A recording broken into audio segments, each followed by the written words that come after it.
ये देखो बेटा, ऐसे करके क्वेश्चन कोई दे देगा आपको, v बराबर 80 और plus b upon T plus C, सही है। अब यहां पर आपको बता देगा कि कौन कौन सी फिजिकल क्वांटिटी है ना, मतलब समझो बेटा, यहां पर v है वेलोसिटी, ये सब क्वेश्चन में लिखा रहता है, ध्यान रखिएगा, ठीक। v है वेलोसिटी और t क्या है, टाइम है, ये क्वेश्चन में बेटा आपको दे के रखा है, ठीक है ना। लैंग्वेज क्वेश्चन की कुछ भी हो, v वेलोसिटी है, t टाइम है। अब सवाल उसने आपसे किया कि find the dimension of A B C, ठीक। ए बी और सी के डायमेंशन बताने। अब देखो कितने आराम से बताएंगे, समझिएगा जरा। एक बात बताओ भाई, जो 80 है, 80 में क्या ऐड हो रहा है, बी अपॉन टी प्लस सी, हो रहा है कि नहीं हो रहा है। अब एक बार बताओ, वेलोसिटी में जब वेलोसिटी का डायमेंशन ऐड होगा तभी तो वेलोसिटी मिलेगी भाई। प्रिंसिपल ऑफ होमोजेनिटी क्या कहता था, सेम टाइप के डायमेंशंस को ऐड करने के बाद ही वही टाइप का डायमेंशन मिलता है। तो बेटा, क्योंकि मेरे पास यहां पर आंसर क्या आ रहा है, v आ रहा है, वेलोसिटी आ रहा है, यानी कि 80 की डायमेंशन किसके इक्वल होनी चाहिए, वेलोसिटी के। और सुनो, ये जो पूरा है इसकी डायमेंशन किसके इक्वल होनी चाहिए, पूरे की डायमेंशन किसके इक्वल होनी चाहिए, वेलोसिटी की डायमेंशन की इक्वल होनी चाहिए कि नहीं। खुद दिमाग लगाओ भाई, वेलोसिटी में वेलोसिटी का डायमेंशन जुड़ेगा तभी तो वेलोसिटी का डायमेंशन आएगा। अब ये बात तो समझ में सर आ गई। अब ध्यान से सुनो, इसका मतलब बेटा 80 की जो डायमेंशन है, a इंटू टी की जो डायमेंशन है वो किसके इक्वल होगी, बताओ। वो इक्वल होगी वेलोसिटी के, वो इक्वल होगी किसके, डायमेंशन ऑफ वेलोसिटी के, सही है। और वेलोसिटी का डायमेंशन बेटा तुमने पढ़ के रखा है, क्या होता है, L T minus one, check कर लो, ठीक। तो यहां से क्या आ गया, a इंटू टी। अब बताओ टी क्या होता है, टाइम होता है, और टाइम का डायमेंशन क्या है, कैपिटल टी है। ये लो, ये कैपिटल टी है, is equals to L T minus one, ठीक। अब ध्यान दो जरा, ये टी है उधर जाएगा तो क्या करेगा, डिवाइड करेगा कि नहीं करेगा, बताओ। हाँ, तो ये टी इधर जाके डिवाइड करेगा तो ए की डायमेंशन क्या आ जाएगी बताइए, L T minus one upon में टी। तो यहां से क्या आ जाएगा, a is equals to L T minus one, तो ऐसे ही था, और ये वन ऊपर जाएगा तो फिर से माइनस वन, तो a की डायमेंशन क्या आ जाएगी बताइए, एल टी माइनस टू आ जाएगी, ये लीजिए। तो इस तरीके से a की डायमेंशन मैंने आपको बता दी, एक बार चेक कर लेते हैं। एल टी माइनस टू आ रही है, बिल्कुल सही है। उसके बाद स्टूडेंट ध्यान देंगे, अब इस पूरे में b का डायमेंशन आप नहीं निकाल पाओगे जल्दी से, पहले आप किसका निकालोगे, खुद दिमाग लगाओ। जहां पर आपको प्लस दिखाई जा रहा है वहां पर दिमाग लगाइए, टी प्लस सी लिखा हुआ है, इसके डिनोमिनेटर में टी प्लस सी लिखा है। अब बताओ, टी प्लस सी अगर लिखा है तो टी क्या है, टाइम है, खुद दिमाग लगाना बेटा, टी क्या है, टाइम है। तो बेटा सी को भी क्या होना पड़ेगा, टाइम का डायमेंशन लेना पड़ेगा कि नहीं लेना पड़ेगा, खुद सोचो। सेम डायमेंशन वाले ही तो जोड़े जा सकते हैं, प्रिंसिपल ऑफ होमोजेनिटी, यानी कि जो टी का डायमेंशन होगा वही सी का डायमेंशन होगा। तो अब बताओ, सी का डायमेंशन किसके इक्वल हो जाएगा, टाइम के डायमेंशन के, और टाइम का डायमेंशन क्या होता है, टी, यानी कि सी की डायमेंशन कितनी आ गई, कैपिटल टी। ये लीजिए कितना आसान है, ठीक। अब बारी किसकी है, बी की। तो बी की डायमेंशन कैसे निकालोगे, दिमाग लगाना जरा। एक बात बताओ, बी अपॉन टी प्लस सी है, ठीक। अब दिमाग लगा लेना पहले, एक बात बताओ भाई, क्या कि ये पूरा किसके इक्वल है, बी अपॉन टी प्लस सी किसके इक्वल, मैंने आपको बताया बी अपॉन टी प्लस सी वेलोसिटी के डायमेंशन के इक्वल होगा, यानी कि ये पूरा वेलोसिटी के डायमेंशन के इक्वल होगा। ये ऐसे ब्रैकेट लगा देता हूं तो समझ जाना डायमेंशन है ना। अब एक बात बताओ, चलो बी को तो ऐसे ही रखो बेटा, नीचे ये भी टाइम है, ये भी टाइम है, बताओ टाइम के डायमेंशन नीचे ऐड होके टाइम का ही डायमेंशन तो देंगे, खुद सोचो ना। ये टाइम है तो सी की डायमेंशन भी टाइम, और सेम टाइप के डायमेंशन ऐड होके वही टाइप का डायमेंशन देंगे। तो टाइम का डायमेंशन आपको टाइम का डायमेंशन देगा, ये लो, तो टाइम का डायमेंशन टी होता है इज इक्वल्स टू, और वेलोसिटी का डायमेंशन क्या होता था, एल टी माइनस वन, सही है। अब यहां से इसको क्रॉस कराओगे तो उधर जाएगा, तो बी बराबर कितना आ जाएगा बताओ, एल और टी माइनस वन, तो ये हो गया, और यहां से टी आएगा ये वाला, टी की पावर वन और टी की पावर माइनस वन, टी की पावर जीरो, टी की पावर जीरो वन होता है तो एल बचेगा, यानी कि बी की डायमेंशन कितनी आ गई, एल आ गई। ये लीजिए, आया कि नहीं आया बताइए, ठीक।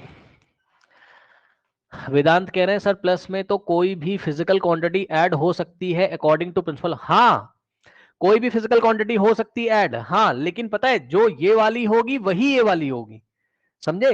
तो टी में ये ऐड हो रहा है और टी क्वेश्चन में देके रखा है टाइम है, तो इसका मतलब सी के डायमेंशन भी क्या होने चाहिए, टाइम। और सुनो, ये वाली पूरी की पूरी, क्योंकि ये दोनों मल्टीप्लाई, ये पूरी की पूरी इस पूरी के पूरी में ऐड होके आपको वेलोसिटी दे रहा है, यानी कि इसका डायमेंशन भी वेलोसिटी के इक्वल होना चाहिए और इसका डायमेंशन भी वेलोसिटी के इक्वल होना चाहिए। ठीक, तो इसका डायमेंशन 80 का मैंने वेलोसिटी के डायमेंशन के इक्वल रखा और टी क्या था, टाइम, तो ए की वैल्यू निकाल ली यहां से। और जो ये पूरा है, इस पूरे में मैंने क्या दिमाग लगाया, ये पहले नीचे वाला इसका डिनोमिनेटर देखा, टी क्या है, टाइम, तो सी को भी क्या होना पड़ेगा, टाइम का डायमेंशन, क्योंकि सेम टाइप के डायमेंशन ही तो ऐड होते हैं। ठीक, तो इसका मतलब सी का डायमेंशन भी टाइम के इक्वल होना चाहिए, डायरेक्ट आंसर आ गया। और फिर मैंने लिखा बी अपॉन टी प्लस सी, तो ये बी अपॉन टी प्लस सी पूरा किसके इक्वल है बताओ, वेलोसिटी के इक्वल है, वेलोसिटी के डायमेंशन के इक्वल हो जाएगा। क्यों, क्योंकि भाई वेलोसिटी में वेलोसिटी जुड़ के ही तो वेलोसिटी का डायमेंशन देगा, ऐसे समझो, ये भी वेलोसिटी का डायमेंशन होना चाहिए, ये भी वेलोसिटी का डायमेंशन होना चाहिए, तभी तो वेलोसिटी का डायमेंशन, तभी तो वेलोसिटी मिल रहा है लेफ्ट हैंड साइड। तो ये पूरा वेलोसिटी के डायमेंशन के इक्वल होना चाहिए, तो बी ऊपर रखा और नीचे टाइम का डायमेंशन में टाइम का डायमेंशन ऐड हो गया तो टाइम ही मिलेगा, यानी कि बी और ये दोनों मिलके जो मतलब नीचे जो भी ऐड है तो टाइम का डायमेंशन ऐड होकर टाइम ही तो देगा आपको। ठीक, तो बी और नीचे हो गया क्या, टाइम का डायमेंशन टी, और बराबर, क्योंकि ये पूरा किसके इक्वल था, वेलोसिटी के डायमेंशन के इक्वल, तो बी अपॉन टी का डायमेंशन बराबर वेलोसिटी का dimension L T minus one, T उधर जाएगा।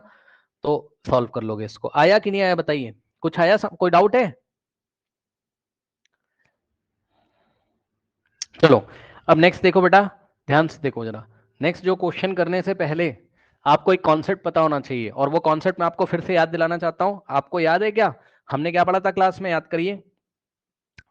हमने पढ़ा था क्लास में कि अगर e की पावर में कुछ भी होता है, ध्यान से सुन लीजिएगा, ये मैंने आपको पढ़ाया क्लास में, अगर e की पावर में कुछ भी है, मान लो e की पावर में a अपॉन b लिखा है, अब चाहे प्लस का हो चाहे माइनस का हो, चाहे माइनस लगाओ यहाँ और चाहे ये ऐसे ही क्यों नहीं लिखा हो, a बाय b। ठीक, तो ध्यान से सुनो, चाहे a की कुछ डायमेंशन होती हो, b की कुछ डायमेंशन होती हो, लेकिन पूरे की मिला के डायमेंशन लेस होता है।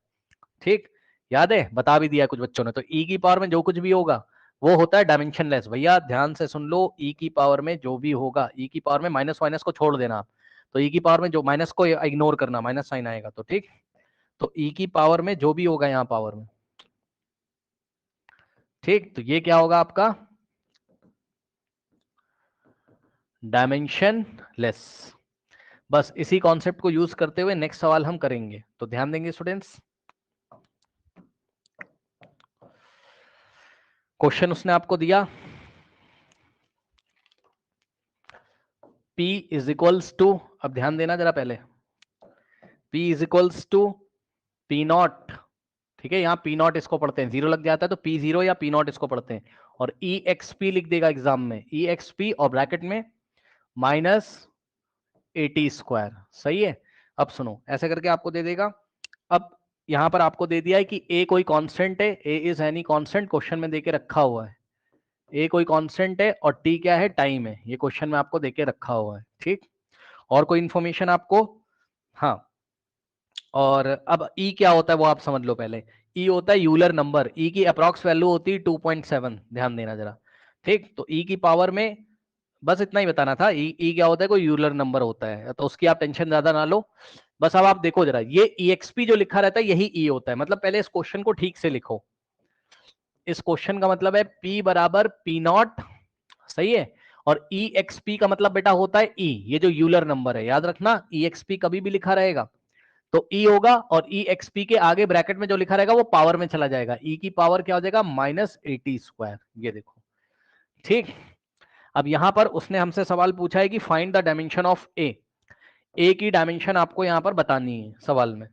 ठीक, तो ध्यान दो जरा, बड़ा आसान है, कुछ नहीं करना है भाई। एक बात बताओ, ये माइनस साइन आप छोड़ दो, मैंने आपको बताया, बाकी इसकी पावर में जो कुछ भी लिखा है, ये जो इसकी पावर में लिखा हुआ है क्या, इसकी पावर में जो लिखा है क्या, 80 स्क्वायर, तो ये जो इसकी पावर में 80 स्क्वायर लिखा है ये क्या होगा, डायमेंशन लेस होगा। ठीक, ये होगा डायमेंशन लेस, कहने का ये मतलब है कि जो 80 स्क्वायर, बेटा माइनस से कोई मतलब नहीं है, माइनस का मतलब होता है -1, और -1 एक नंबर है, नंबर का डायमेंशन नहीं होता है। ठीक, तो यानी कि इसकी पावर में जो 80 स्क्वायर लिखा है बेटा ये होगा डायमेंशन लेस, और डायमेंशन लेस को लिखने का तरीका याद है, कल पढ़ाया था, कैसे लिखते थे, M0 L0 T0, मतलब इसकी कोई भी डायमेंशन नहीं है। अब ध्यान देंगे स्टूडेंट्स, तो यहां से A और T क्या है, तुम्हारा टाइम है, सही है ना, और टाइम का डायमेंशन तुमको याद है कैपिटल T होता है, यहाँ हम कैपिटल T लिखेंगे और यहाँ स्क्वायर करेंगे। ठीक, इज इक्वल्स टू, यहाँ हो जाएगा M0 L0 T की पावर 0। ठीक, अब टी स्क्वायर या मल्टीप्लाई उधर जाके डिवाइड होगा तो ए की डायमेंशन क्या आ जाएगी, m0 l0 t0 divided by T का स्क्वायर, ये, और टी का स्क्वायर ऊपर जाएगा तो क्या होगा, टी की पावर -2 हो जाएगा। तो कहने का मतलब है कि ए की जो डायमेंशन आएगी वो कितनी आ जाएगी, m0 l0 टी की पावर -2। सही है, तो ये आ गई ए की डायमेंशन। ओके, तो कितना आ गया, m की पावर 0, l की पावर 0 और t की पावर आ गया -2। ये लीजिए, क्या दिक्कत है, सही है। ओके, तो इस तरीके से आ गया ये। ओके, कहने का मतलब है आप इसको चाहे ऐसा लिखो और चाहे आप ए की डायमेंशन को ऐसा भी लिख सकते हो। कैसा, m0 l0 हटा दो, ये 1 हो जाएगा m0 l0, और टी की m की पावर 0, l की पावर 0 1 होता है, ये आ गया t -2। चाहे ऐसे लिखो ऐसे लिखो, सब कुछ सही है। तो इस तरीके से हमने इसको किया।